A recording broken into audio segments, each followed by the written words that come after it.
K, K, K, K, K, B.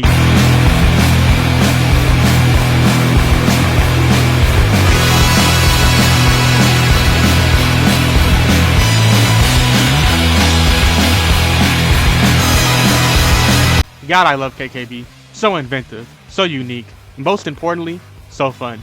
And yes, I'm including these two albums in the fun catalog. Fight me. Now obviously, KKB is beloved beyond belief. But what makes KKB good?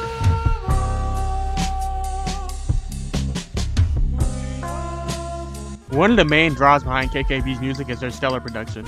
It's very crisp, concise, and clean, despite often taking from a bunch of different tastes and influences. We got noise rock, we got art pop, we got candy-coated video game sampling music, and all of it contained within a single whole they call Kero, Bonito. It really reminds me of Radiohead if you've ever heard some of their uncut music. It sounds chaotic until it's edited into a concise whole. KKB reminds me of this energy. Unlike a popular band like The Weeknd, KKB's eccentricity works in their favor to draw in two different groups. The sick fucks, who want to listen to niche music because they want to be quirky, and the normal people, aka everyone else on the planet. It's just normal enough to draw people in, and just weird enough to attract that crowd, and it's just good enough to connect the two. But what backs up the production, if not the... When I first listened to KKB, my first reaction was, holy shit, these songs are fucking weird and too happy and suck ass. Let me go put on my Children of the Corn. Luckily, I realized I am fucking idiot, and I returned with a new perspective. This songwriting fucking rocks, and it's underrated in spades. It features such profound lyrics like Cat v Dog. It's all kicking off. I want to murder moggies all across the world. You weird, buddy. In all seriousness, a song doesn't have to carry a deep message to be good songwriting. KKB's first album is a prime example of this. It's filled with these infectious hooks and these ear-catching cadences that absolutely make up for any immature childishness that came from it.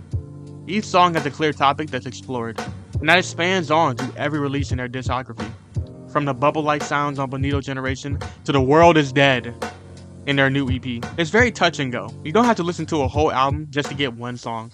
Most of your great albums do this, i.e. the Future Nostalgias, Channel Oranges, Thrillers of the world. KKB is 3 for 3 with this.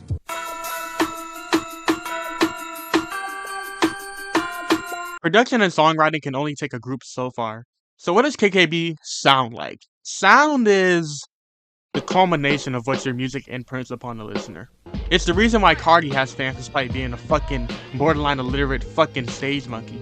Mrs. Sarah Bonito is an incredible vocalist, switching between a soft, airy tone to a colorful and cheerful belt, both of which they carry the exact same charisma. It's seemingly effortless the way she switches on these beats that seem impossible to catch, and this consistent sound shows even in her more depressing work. It's never extreme enough to push people away, so you end up with this serene sound, even within the chaos of the overall group. I really love the relentless positivity of some of their earlier work. Music is something that directly affects your mood. If you're listening to the fucking Dark Times off rip when you just get up out of bed, you're gonna be depressed. I'm sorry, my nigga. That's just the reality. Put on KKB's earlier work when you wake up, and you will have the greatest day possible. And I really think that's the denominating factor. KKB is just a fun group to listen to. And that's the main factor that keeps me coming back. That's the main factor that keeps people in general coming back. And that's why we need a new album. Please! Notice how I made this whole video without speaking about how they alternate between Japanese and English, even though I love it.